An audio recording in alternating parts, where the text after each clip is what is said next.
Normally, when you're using ChatGPT, we use to type our questions. Sometimes those will be long questions. And sometimes you'll be lazy and may not be interested in typing those long things. So, in that case, if you want to enable voice typing, you can do that. That means if you're turning on the mic and telling whatever you want to type, it will be transcribed. And you can ask that question. So, you don't need to type anything. With voice only, you can do those things. In this video, we'll be telling about how to enable voice typing in ChatGPT.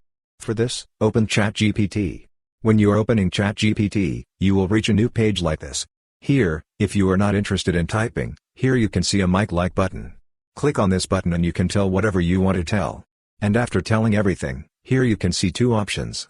If you think there is any mistake, what you can do is click on this button and it will stop. And if you think everything is okay, click on this send button. When you are clicking on that question will be sent. Now, here you can see that it has been transcribed and here you can see that answer.